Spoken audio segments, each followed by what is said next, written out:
Hector Hugh Munro, or H. Munro, or even known under his pen name Saki, was a master of the short story. Inspired by such greats as Dorothy Parker, Rudyard Kipling, and Oscar Wilde, Saki was both mischievous and witty in his satirical representations of Edwardian England. In this short tale, he confronts the discomfort of an unusually innocent and inexperienced young man, travelling alone, in one way at least, and yet never truly alone.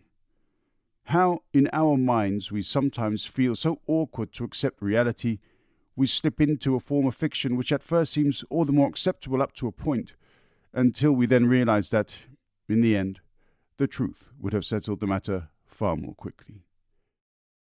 Saki was born on December 18th, 1870, and died at the age of 45 on November 14th, 1916.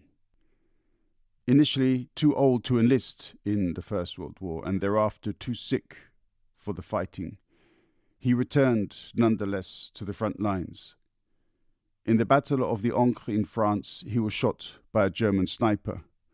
It is said that his last words were, "Put that bloody cigarette out." Munro was a homosexual at a time when sexual activity between men was a crime in Britain. Saki had 3 children.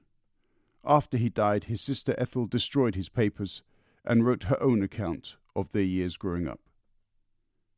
This is TwoandaMic. Enjoy.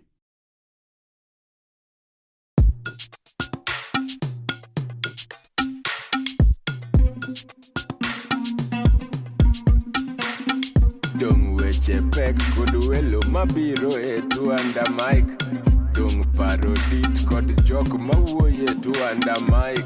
Seche tin sud buta wawinji e TwoandaMic. Wola wachokre, wabed piny, bi wawinje, ero chako, momit ndi, podcast makende.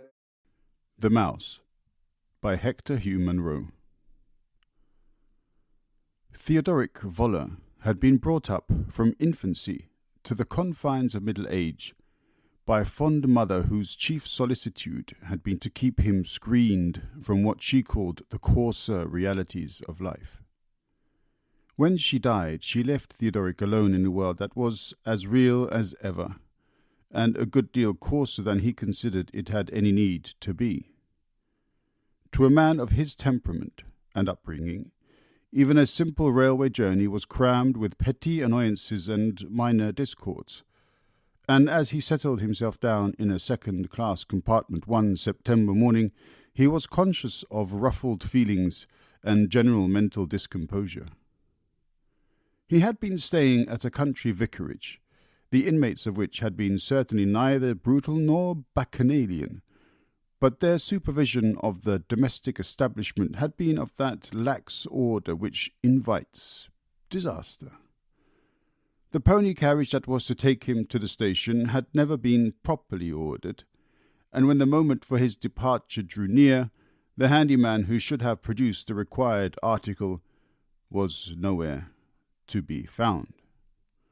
In this emergency, Theodoric, to his mute but very intense disgust, found himself obliged to collaborate with the vicar's daughter in the task of harnessing the pony, which necessitated groping about in an ill-lighted outbuilding called a stable, and smelling very like one, except in patches where it smelled of mice. Without being actually afraid of mice, Theodoric classed them among the coarser incidents of life, and considered that Providence, with a little exercise of moral courage, might long ago have recognized that they were not indispensable, and have withdrawn them from circulation. As the train glided out of the station, Theodoric's nervous imagination accused himself of exhaling a weak odour of stable yard, and possibly of displaying a mouldy straw or two on his unusually well-brushed garments. Fortunately, the only other occupation of the compartment, a lady of about the same age as himself, seemed inclined for slumber rather than scrutiny. The train was not due to stop till the terminus was reached, in about an hour's time, and the carriage was of the old-fashioned sort that held no communication with the corridor. Therefore no further travel companions were likely to intrude on Theodoric's semi-privacy. And yet the train had scarcely attained its normal speed before he became reluctantly but vividly aware that he was not alone with the slumbering lady. He was not even alone in his own clothes. A warm, creeping movement over his flesh betrayed the unwelcome and highly resented presence, unseen but poignant, of a strayed mouse that had evidently dashed into its present retreat during the episode of the pony harnessing. Furtive stamps and shakes and wildly directed pinches failed to dislodge the intruder, whose motto, indeed, seemed to be Excelsior. And the lawful occupant of the clothes lay back against the cushions and endeavoured rapidly to evolve some means for putting an end to the dual ownership. It was unthinkable that he should continue for the space of a whole hour in the horrible position of a Rowton house for vagrant mice. Already his imagination had at least doubled the numbers of the alien invasion. On the other hand, nothing less drastic than partial disrobing would ease him of his tormentor, and to undress in the presence of a lady, even for so laudable a purpose, was an idea that made his ear-tips tingle in a blush of abject shame. He had never been able to bring himself even to the mild exposure of open-work socks in the presence of the fair sex. And yet the lady in this case was to all appearances soundly and securely asleep. The mouse, on the other hand, seemed to be trying to crowd a Wanderjahr into a few strenuous minutes. If there is any truth in the theory of transmigration, this particular mouse must certainly have been in a former state a member of the Alpine Club. Sometimes in its eagerness it lost its footing and slipped for half an inch or so, and then in fright, or more probably temper, it bit. Theodoric was goaded into the most audacious undertaking of his life. Crimsoning to the hue of a beetroot, and keeping an agonized watch on his slumbering fellow-traveller, he swiftly and noiselessly secured the ends of his railway rug to the racks on either side of the carriage, so that a substantial curtain hung athwart the compartment. In the narrow dressing-room that he had thus improvised, he proceeded with violent haste to extricate himself partially, and the mouse entirely, from the surrounding casings of tweed and half-wool. As the unravelled mouse gave a wild leap to the floor, the rug, slipping its fastening at either end, also came down with heart-curdling flop, and almost simultaneously the awakened sleeper opened her eyes. With a movement almost quicker than the mouse's, Theodoric pounced on the rug and hauled his ample folds chin-high over his dismantled person as he collapsed into the farther corner of the carriage. The blood raced and beat in the veins of his neck and forehead, while he waited dumbly for the communication cord to be pulled.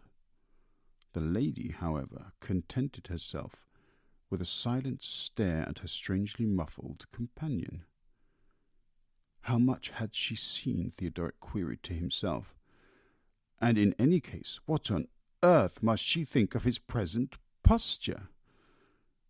"I think I have caught a chill," he ventured desperately. "Really? I'm sorry," she replied. "I was just going to ask if you would open this window." "I fancy it's malaria," he added, his teeth chattering slightly, as much from fright as from a desire to support his theory. "I've got a brandy in my hold-all, if you'll kindly reach it down for me," said his companion. "Not for for worlds. I mean, I never take anything for it, he assured her earnestly. I suppose you caught it in the tropics? Theodoric, whose acquaintance with the tropics was limited to an annual present of a chest of tea from an uncle in Ceylon, felt that even the malaria was slipping from him. Would it be possible, he wondered, to disclose the real state of affairs to her in small installments? Are you afraid of mice? He ventured, growing, if possible, more scarlet in the face. Not unless they came in quantities. Why do you ask? I had one crawling inside my clothes just now, said Theodoric in a voice that hardly seemed his own. It was a most awkward situation.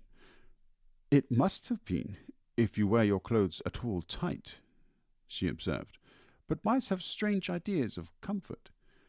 I had to get rid of it while you were asleep, he continued. Then, with a gulp, he added, It was getting rid of it that brought me to this. Surely leaving off one small mouse wouldn't bring on a chill, she exclaimed with a levity that Theodoric accounted abominable.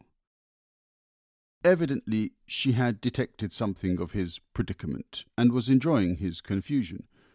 All the blood in his body seemed to have mobilized in one concentrated blush, and an agony of abasement, worse than a myriad mice, crept up and down over his soul. And then, as reflection began to assert itself, sheer terror took the place of humiliation. With every minute that passed, the train was rushing nearer to the crowded and bustling terminus, where dozens of prying eyes would be exchanged for the one paralyzing pair that watched him from the farther corner of the carriage. There was one slender, despairing chance, which the next few minutes must decide. His fellow traveller might relapse into a blessed slumber. But as the minutes throbbed by, that chance ebbed away. The furtive glance which Theodoric stole at her from time to time disclosed only an unwinking wakefulness. I think we must be getting near now, she presently observed. Theodoric had already noted with growing terror the recurring stacks of small ugly dwellings that heralded the journey's end. The words acted as a signal. Like a hunted beast breaking cover and dashing madly towards some other haven of momentary safety, he threw aside his rug and struggled frantically into his dishevelled garments. He was conscious of dull suburban stations racing past the window, of a choking, hammering sensation in his throat and heart, and of an icy silence in that corner toward which he dared not look. Then, as he sank back in his seat, clothed and almost delirious, the train slowed down to a final crawl, and the woman spoke. "Would you be so kind," she asked, "as to get me a porter to put me into a cab? It's a shame to trouble you when you're feeling unwell, but being blind makes one so helpless at a railway station."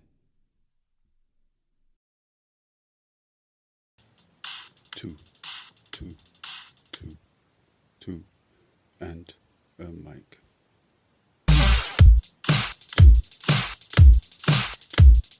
Two, and a mic.